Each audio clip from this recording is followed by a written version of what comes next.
Good morning students. तो आज हम स्टार्ट करने जा रहे हैं chapter number 5 class 10th। Chapter का नाम है अर्थमेटिक प्रोग्रेशन। बहुत ही इजी चैप्टर है, बहुत ही फॉर्मूला बेस्ड चैप्टर है। सिंपल एक फॉर्मूला है, उसको लगाएंगे और आप पूरा चैप्टर जो है उसमें कवर हो जाएगा। लेकिन उससे पहले हमें ये पता होना चाहिए कि इस चैप्टर का मतलब क्या है। मतलब कि अर्थमेटिक प्रोग्रेशन जो है क्या चीज है, इसको हम एपी भी बोलते हैं शॉर्ट फॉर्म में। तो इसकी पहले एक डेफिनेशन कर लेते हैं कि an arithmetic progression is a sequence in which the terms increase और decrease regularly by the same constant, और उस सेम कांस्टेंट को हम बोलते हैं कॉमन डिफरेंस। कि इसमें हमें एक पैटर्न, एक सीक्वेंस दिया हुआ है नंबर्स का। फॉर एग्जाम्पल जैसे मैंने ये नीचे लिया भी हुआ है कि एक सीक्वेंस या एक पैटर्न हमें नंबर्स का दिया हुआ है जो कि इंक्रीज हो रहे हैं या फिर डिक्रीज हो रहे हैं बाय द सेम कांस्टेंट। मतलब जो उनके बीच में जो डिफरेंस है नंबर्स के बीच में वो सेम है। For example 1,3,5,7 and so on like this. अब देखा जाए तो इन दोनों के बीच का जो डिफरेंस है वो सेम है। ठीक है, 2 का डिफरेंस है। तो अगर मैं अगली टर्म्स भी आपको लिखने को बोलूँ तो आप इजीली लिख पाओगे कि आपको पता है कि 1 के बाद 3 आया, एक एक नंबर हम छोड़ के लिख रहे हैं। तो 7 के बाद 8 आता है, लेकिन 8 छोड़ के 9 हम आ जाएगा, फिर 11 आ जाएगा and so on like this. एक प्रॉपर पैटर्न को हम फॉलो कर रहे हैं। इसी तरह से इसमें जैसे मैं 2 को डिक्रीज करती जा रही हूँ तो 20, 18, 16, 14 and so on like this. अगर आप अगला नंबर करेंगे तो 12 आ जाएगा, 10 आ जाएगा। आप एक पैटर्न को फॉलो कर रहे हैं। ठीक है, तो ऐसे जब हम एक पैटर्न में एक सीक्वेंस को लिखते हैं जब जो कि इंक्रीज या डिक्रीज कर रहा है और उनके बीच में जो कॉमन डिफरेंस जो है टर्म्स का वो सेम रह रहा है, उसको हम बोलते हैं अर्थमेटिक प्रोग्रेशन में हमने वो सीक्वेंस लिखा है या एपी सीरीज लिखी है। Is it clear? अब एपी सीरीज में हमारे पास क्या होता है कि जो फर्स्ट टर्म होती है उसको हम बोलते हैं हमेशा A1, सेकेंड टर्म को बोलते हैं A2, A3, A4 and so on like this up to AN। AN का हमारा क्या मतलब है? nth term. AN का क्या मतलब है? nth term. जैसे ये फर्स्ट टर्म हो गई, second term, third term, fourth term, इसी तरह से AN का मतलब है nth term. Is it clear? अब हमारे पास एक फॉर्मूला है बहुत simple nth term find out करने का। an is equal to a plus n minus 1 into D. Is it clear? अब एक और मैंने चीज इसमें अभी बतानी है आपको कि जब भी हम इन टर्म्स के बीच में कॉमन डिफरेंस निकालेंगे तो वो कैसे निकालेंगे। अब फॉर एग्जाम्पल हमारे पास, मैं और कोई एग्जाम्पल ले लेती हूँ। जैसे कि हमारे पास मान लो काउंटिंग नंबर्स ही हैं 1, 2, 3, 4, 5 and so on like this. अब देखा जाए तो ये वाला नंबर कैसे आ रहा है? +1 करके आ रहा है। ऐसे ये भी +1 करके आ रहा है, ऐसे ये नंबर भी +1 करके आ रहा है, इसी तरह से आ रहा है। अब हमारे पास अगर ये टर्म A1 है, ये A2 है, ये A3 है, ये A4 है and so on like this, तो हम जो कॉमन डिफरेंस है, जो सबसे इम्पॉर्टेंट चीज है जो हमें चाहिए जिससे हमें ये पता लगता है कि ये जो ऊपर वाला सीक्वेंस है ये एपी है या नहीं, वो हम कैसे निकालेंगे? जो भी एक अगली टर्म ले लेंगे, अगली टर्म में से पिछली टर्म को माइनस कर देंगे। जैसे कि A2 minus A1, difference D, difference का मतलब हमें माइनस करना है। किस में से माइनस करना है? हमें कभी भी आगे वाली टर्म से पीछे वाली टर्म नहीं माइनस करनी, पीछे वाली टर्म से आगे वाली टर्म माइनस करनी है। तो वो क्या बन जाएगा? 2 minus 1 is equal to 1। Is it clear? ऐसे ही आप, जरूरी नहीं है कि आपने सिर्फ फर्स्ट टर्म, ये 2 ही टर्म्स पहली लेनी है। आप कोई भी टर्म्स, किसी भी टर्म की 2 पेयर्स ले सकते हैं, आप ये भी ले सकते हैं। तो इससे अगर मैं करूंगी तो A3 में से A2 माइनस हो जाएगा, तो क्या बन जाएगा? 3 माइनस 2 इज इक्वल टू 1। तो आपने अगर ये चेक करना हो कि ये पर्टिकुलर जो ऊपर वाली हमें सीक्वेंस दी हुई है नंबर्स की वो एपी है या नहीं, तो हम क्या करेंगे कि 2-3 टर्म्स का ऐसे करके हम कॉमन डिफरेंस फाइंड आउट कर लेंगे। जैसे अगली का करूं तो A4 माइनस A3, अगली 2 टर्म्स ले लूं तो हमारे पास बन जाएगा 4 माइनस 3 इज इक्वल टू 1। तो आप देख रहे हो कि जो कॉमन डिफरेंस है वो क्या आ रहा है? सेम आ रहा है। जब भी कॉमन डिफरेंस ऐसे करके देख लेना है हमने, अगर सेम आए तो हम कहेंगे ये ऊपर वाली सीरीज क्या है? एक एपी सीरीज है। Is it clear? अब हमारे पास, अगर आपको ये चेक कर लिया अब हमने कि ये जो सीरीज है ऊपर वाली, ये मैंने दी हुई है, ये हमारे पास बिकॉज इसका कॉमन डिफरेंस सेम आ रहा है तो ये एपी सीरीज बन गई। मान लो कि अगर आपको कह दें फाइंड 10th टर्म, ए 10 का मतलब होता है 10th टर्म इस सीरीज की 10th टर्म फाइंड आउट करो, फाइंड 10th टर्म। ठीक है, तो आप हमें फॉर्मूला पता है ए nth टर्म का। nth टर्म हमारे पास क्या थी? a plus n minus 1 into D. Is it clear? अगर इसी सीरीज का हमें बोल दिया जाए कि 10th टर्म निकालो तो n की जगह, इसका मतलब a n की जगह यहाँ पे हमारा क्या आ जाएगा? 10 आ जाएगा। Is it clear? और A1 मैंने आपको बोला था कि फर्स्ट जो नंबर होता है उसको A1 बोलते हैं, तो कई बार A भी बोल देते हैं, A या A1, this is one and the same thing. अगर आपको फर्स्ट टर्म फाइंड आउट करने के लिए बोल दिया जाए तो फर्स्ट टर्म A या A1 भी लिख सकते हैं, यहाँ पे वो एक ही बात होती है। ठीक है, तो हमारे पास यहाँ पे क्या हो गया? अब हम इस सीरीज की बात कर रहे थे, इस सीरीज की बात कर रहे थे अभी हम, तो इसमें फर्स्ट टर्म A या A1 एक ही बात होती है। A हमारे पास क्या है? यहाँ पे हमने अब A10 निकालना था ना, तो A10 is equal to A की जगह हमारा क्या है? 1 प्लस n माइनस 1 का मतलब क्या हुआ? 10 माइनस 1 इंटू डी का मतलब हमारे पास क्या हुआ? 1, क्योंकि इनका जो कॉमन डिफरेंस है d, इसको d बोलते हैं, स्मॉल d। ठीक है, तो वो क्या है?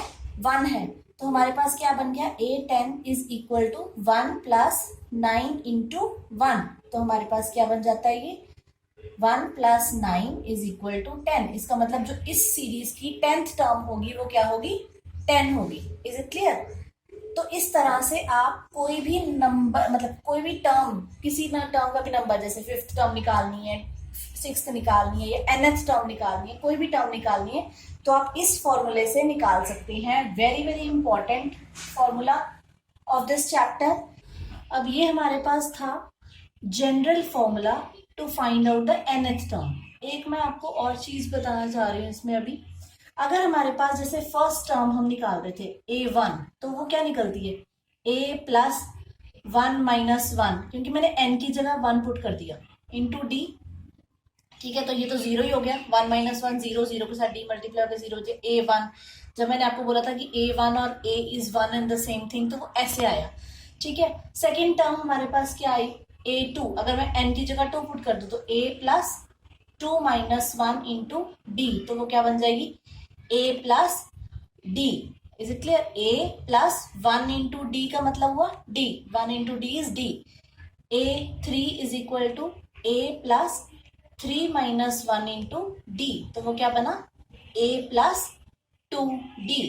आप देख रहे हैं कि अगर हम सिंपल एक सीक्वेंस देखें तो ये क्या बन रहा है कि अगर 2 है तो यहाँ पे D का कोफिशिएंट 1 है, अगर 3 है तो D का कोफिशिएंट कितना है? 2। A प्लस तो सब में ही आ रहा है। इस यहाँ पे अगर 1 था तो इसका मतलब D का कोफिशिएंट क्या है? 0। तो हम 0D भी लिख सकते हैं, लेकिन हम लिखते नहीं है तो हम A ही मानते हैं इसको। A4 अगर मैं आपको डायरेक्ट कहूँ लिखने के लिए तो आप सीधा लिख सकते हैं A प्लस 3D। इस तरह से हम AP जो है का पैटर्न जो है वो इस तरह से भी डायरेक्ट क्वेश्चंस में यूज करेंगे कई बार, कि A1 की जगह हमने A लिख दिया। सेकेंड टर्म कैसे आएगी? A plus D. Third term कैसे आएगी? A plus 2D, A plus 3D। अब आप चेक भी कर सकते हैं इसको भी दोबारा से कि हमारा जो ये सीक्वेंस है ये सही है या नहीं है, मतलब कि ये एपी सीरीज बन रही है या नहीं बन रही है, क्योंकि ये जो टर्म्स हैं ये एपी की ही टर्म्स होती हैं। ये एक जनरल पैटर्न है, आपको मैं चेक करके भी दिखा देती हूँ। कॉमन डिफरेंस ही निकालते हैं ना जब हमें चेक करना होता है कि कोई भी सीरीज एपी है या नहीं। तो अब A2 हमारे पास क्या है? A plus D minus A, तो वो क्या बन गया? D। कॉमन डिफरेंस सेम आया ना D। अब हमारे पास A ऐसे ही A3 माइनस A2, तो वो हमारे पास क्या बन गया? A3 क्या है? A plus 2D minus A plus D। अगर मैं ब्रैकेट खोलूंगी तो क्या बन जाएगा? A plus 2D minus A minus D। तो ये भी हमारे पास कट के ये हमारे पास क्या बन गया? 2D में से D गया, D ओनली। तो इसी तरीके से सब में जब आप करते जाओगे तो जो कॉमन डिफरेंस है वो क्या आता रहेगा? D आता रहेगा। तो बेशक आप पैटर्न को ऐसे भी लिख सकते हैं A प्लस D a+2d। कई बार आपको क्वेश्चंस में बोला होगा कि एपी सीरीज फाइंड आउट करो, ए की वैल्यू दी होगी और डी की वैल्यू दी होगी, तब आपने ये वाला पैटर्न जो है लेके चलना है फॉर एपी सीरीज। आपने फर्स्ट टर्म ए लेनी है, फिर दूसरी टर्म a+d, a+2d, a+3d। आपको ए और डी की वैल्यू दी होगी तो आपने इसमें पुट करते जाना है और आपकी 4-5 टर्म जितनी भी कही होंगी क्वेश्चंस के अंदर उतनी निकल जाएंगी। आई होप कि ये आपको क्लियर हो गया होगा nth टर्म के लिए। अब हम एक और चीज करेंगे। फॉर एग्जाम्पल मैं आपको एक इसी के साथ एग्जाम्पल लेके बता देती हूँ। ये एक्सरसाइज हमारे पास 5.1 का ही फर्स्ट क्वेश्चन है, सेकंड क्वेश्चन है। एक्सरसाइज 5.1 का सेकंड क्वेश्चन का फर्स्ट पार्ट में अभी आपको कर रही हूँ। इसमें हमें ए की वैल्यू दी हुई है 10 और डी की वैल्यू दी हुई है हमें 10। Is it clear? इसमें उसने बोला है राइट द फर्स्ट 4 टर्म्स जो है एपी की हमने फाइंड आउट करनी है, 4 टर्म्स ऑफ एपी। तो फर्स्ट टर्म अभी मैंने आपको ये बताया कि क्या थी, ए। दूसरी टर्म क्या होती है एपी की, a+d। तीसरी क्या होती है, a+2d। ऐसे ही फोर्थ टर्म क्या हो जाएगी, a+3d। ठीक है, इस तरह से और भी निकाल सकते हैं। तो हमारे पास ए की वैल्यू कितनी है, 10। ऐसे ही 10 + 10 डी हो गया। फिर ए की वैल्यू कितनी है, 10 + 2 × 10 हो गया। ऐसे ही 10 + 3 × 10 हो गया। Is it clear? तो फर्स्ट टर्म क्या निकलेगी, 10। दूसरी निकल गई 20। तीसरी निकल गई 20 + 10 30। ऐसे ही 30 + 10 40। तो ये हमारे पास 4 टर्म्स जो हैं वो एपी की निकल गई। और भी आप निकाल सकते हो, जितनी मर्जी टर्म्स निकाल सकते हो। तो इस तरीके से आपको क्वेश्चंस आएंगे, तो आपने ये क्वेश्चंस इस तरीके से सॉल्व करने हैं। Is it clear? अब हमारे पास एक और चीज मैं आपको एक्सप्लेन करने वाली हूँ अभी इसी में, कि हम अगर एपी सीरीज का सम निकालना हो तो कैसे निकालेंगे। सम का मतलब होता है प्लस। तो उसके लिए भी 2 फॉर्मूले हैं। यही जस्ट इंट्रोडक्शन है। इस चैप्टर के अंदर टोटल 3 फॉर्मूले हैं। वो अगर आपको याद हो गए और आपको यूज करने आ गए तो पूरा चैप्टर इज वेरी इजी। तो अभी हम कर रहे हैं कि सम कैसे निकालते हैं एपी सीरीज का। अब हम करने जा रहे हैं कि how to find out the sum of first n terms of the AP. इसमें हमारे पास 2 फॉर्मूलाज हैं। आप 2 फॉर्मूलाज ऐसे यूज करेंगे कि क्या हमें क्वेश्चन में दिया गया है उस पे डिपेंड करता है कि हमने कौन सा फॉर्मूला यूज करना है। पहले हम फर्स्ट फॉर्मूले की बात करते हैं। अगर आपको क्वेश्चन में a पता है, n पता है, d पता है, तो आप ये वाला फॉर्मूला यूज करेंगे। ठीक है, तो फॉर एग्जाम्पल अगर हमारे पास मैं एक्सरसाइज 5.3 का पार्ट फर्स्ट ले रही हूँ। इसमें उसने बोला है find out the sum of the following AP.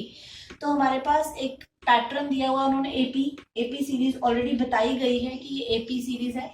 इसका हमने सम करना है। सम करना है अप टू 10 टर्म्स। 10 टर्म्स तक इसका सम करते जाना है। मतलब 10 अगर ये लिखी हो, 10 टर्म्स लिखी हो, 2, 7, 12, आगे भी 10 टर्म्स लिखी हो, तो उसका हमने सम करना है। तो इस सम को देखकर आपको क्या क्या समझ में आ रहा है, पहले तो ये समझने की जरूरत है। सबसे पहले तो आपको इसमें ये समझ में आ रहा है कि ए हमें पता है। ए का मतलब होता है फर्स्ट टर्म। फर्स्ट टर्म हमें पता है, इसमें 2 है। Is it clear? फिर हमें और फॉर्मूले में क्या चाहिए, हमें डी चाहिए। डी हम कैसे निकालते हैं, अगर ये हमारे पास A1 है, ये A2 है, ये A3 है and so on like this, तो हम क्या करेंगे, A2 में से A1, मैंने कहा था कोई भी पेयर ले लो, एक पिछली वाली टर्म में से अगली वाली टर्म को माइनस कर देना है। तो हमारे पास ये क्या बन गया, 7 - 2 = 5। इसका मतलब एपी सीरीज तो हमें अब चेक नहीं करने की जरूरत, अब हमने एक का निकाल देना, क्योंकि एपी सीरीज ऑलरेडी हमें दी गई है। तो हमें अब ए पता लग गया, डी पता लग गया, डी हमारा 5 आया। ठीक है, और हमें क्या चाहिए, इसमें ए पता लग गया, डी पता लग गया, एन का मतलब हमें कितनी टर्म्स का सम करने के लिए बोला गया, हमें 10 टर्म्स का सम करने के लिए बोला गया। तो एन की जगह हमारा क्या आ जाएगा, 10। तो फॉर्मूला हमें पता है, इसमें मैं वैल्यूज पुट कर रही हूँ, इस फॉर्मूला में वैल्यूज पुट कर रही हूँ। तो क्या बन रहा है, S10 एन की जगह 10 = 10/2 2 ×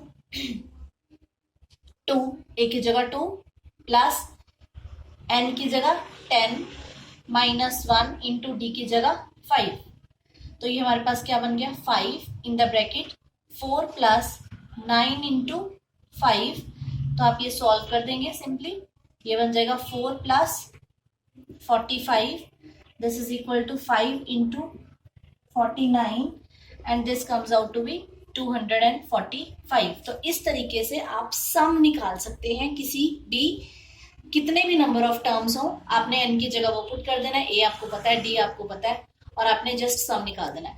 इसी तरीके से अगर इसी क्वेश्चन में हमें इस तरह से दिया होता तो मैं कोई और एग्जांपल लेती हूँ जस्ट अभी, जैसे कि हमें दिया होता 7, 10, 1/2 plus 14 plus and so on like this up to 84। हमने ये एपी दी हुई है, हमने इसका सम करना है। सबसे पहले तो हम इसको सॉल्व करेंगे। कैसे सॉल्व करेंगे? 7, इसको क्लियर कर लेते हैं। 2 10 20 प्लस 1 21/2। ठीक है, ये टर्म्स हैं, ऐसे प्लस प्लस में उसने लिखा है कि हमने इसका सम करना है। 14 plus and so on like this up to 84। अब मैं ये बता रही हूँ आपको कि दूसरा ये वाला फॉर्मूला कैसे यूज करना है। ठीक है, तो हमारे पास ये क्या हो जाता है, अब हमारे पास ये क्या हो गया, इसमें हमें क्या क्या समझ में आ रहा है। ए पता लग जाएगा हमें, ए की वैल्यू कितनी है, फर्स्ट टर्म जो होती है कितनी है, 7।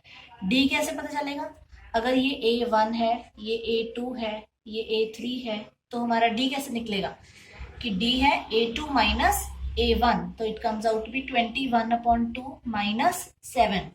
ठीक है, इसके नीचे 1 लगा लेते हैं, एलसीएम लेंगे, 21 माइनस 14, तो ये बन गया 7/2। डी हमें पता लग गया। फिर हमें इसमें क्या चाहिए, डी तो वैसे चाहिए ही नहीं था। अब हमारे पास और क्या चाहिए, लास्ट टर्म मतलब एल चाहिए। एल हमारे पास कितना आ रहा है, लास्ट टर्म जो भी आपको इस सीरीज में आपको लास्ट टर्म नहीं दी गई थी, आपको बोला था नंबर ऑफ टर्म्स, बोला था 10 टर्म्स निकालना, इसमें हमें लास्ट टर्म भी दी गई है 84। इसको आप लास्ट टर्म भी बोल सकते हैं, इसको आप ए एन भी बोल सकते हैं। ए एन और L is one and the same thing. A N तक जाओ वो भी ठीक है, एल कह दो उसको वो भी ठीक है। ठीक है, पर इसको लगाने से पहले अभी आपको ये पता होना चाहिए था कि एन क्या है। एन तो अब हमें इसमें दिया नहीं हुआ, तो वो हम कैसे निकालेंगे, वो हम एक जनरल फॉर्मूला जो हमने शुरू में किया था, क्योंकि इस फॉर्मूला के लिए हमें क्या चाहिए, हमें एन की वैल्यू भी जरूरी चाहिए, तो वो हम कैसे निकालेंगे। हमने फॉर्मूला किया था general nth term find out करने का, a plus n minus 1 into D. अब इस सीरीज में आपको a n की जगह क्या दिया हुआ है, 84 दिया हुआ है, दिया है ना। a n last term is equal to a का मतलब हमारे पास कितना है 7 प्लस n माइनस 1, n का मतलब हमारे पास कितना है, n हमें पता ही नहीं है, n को n ही लिखेंगे। d की वैल्यू हमने निकाली है 7/2, तो ये हमारे पास बन गया 84। नंबर को एक साइड ले जाते हैं, -7 is equal to n minus 1 into 7/2, तो this comes out to be 77 आ गया। ये माइनस करेंगे इसको, is equal to n minus 1 into 7/2। ठीक है, इस 2 को उधर ले जाएंगे तो क्या हो जाएगा, क्योंकि ये पूरे के साथ डिवाइडेड है 2, तो उधर जाके मल्टीप्लाई हो जाएगा, और ये 7 मल्टीप्लाई में है तो उधर जाके डिवाइड हो जाएगा। n माइनस 1, इसको कटिंग करेंगे तो 11 आ गया। ये कितना बन गया 22 is equal to n minus 1, तो अगर मैं 1 को इधर लेके आऊंगी तो क्या बन जाएगा 22 plus 1 is equal to n, तो n की वैल्यू हमारे पास कितनी आ गई 23। ठीक है, अब हमें इसमें n की वैल्यू भी पता लग गई और हमें क्या पता चल गया, बाकी सब कुछ भी पता लग गया। तो हमारे पास ये क्या है, एस एन में इसकी वैल्यू पुट कर देंगे n/2 a प्लस एल, तो n की वैल्यू कितनी है 23/2, a वैल्यू कितनी है 7, a की वैल्यू कितनी थी 7, प्लस l कितना है हमारे पास, l का मतलब लास्ट टर्म दी गई है 84, तो ये बन गया हमारे पास 23/2। 84 प्लस 7 कितना होता है 91। इन दोनों को जब हम मल्टीप्लाई करेंगे तो this comes out to be 2093 divided by 2, और अगर मिक्स फ्रैक्शन में मैं लिखूं इसको तो ये बन जाएगा दिस। सो विद दिस आपको ये दो फॉर्मूले और जनरल टर्म फाइंड आउट करने का फॉर्मूला आई होप कि आपको क्लियर हो गया होगा। एक दो आप प्रैक्टिस करेंगे तो इजीली आप सॉल्व कर पाएंगे इन क्वेश्चन। आई होप अब आपको सम निकालना, जनरल टर्म निकालना, टोटल इसमें 3 फॉर्मूले हैं, 2 ये हैं और एक ये वाला फॉर्मूला है। टोटल इस चैप्टर में यही 3 फॉर्मूले हैं, इन्हीं को हमने बार बार यूज करते जाना है और आई होप कि आपको ये क्लियर हो गया होगा। अभी आप और प्रैक्टिस करेंगे तो और ज्यादा क्लियर होगा, जैसे जैसे सम हम करते जाएंगे और तो और ज्यादा क्लैरिटी होगी इसमें। तो अगर आपको ये चीज समझ में आ गई तो please like, subscribe, share and do comment.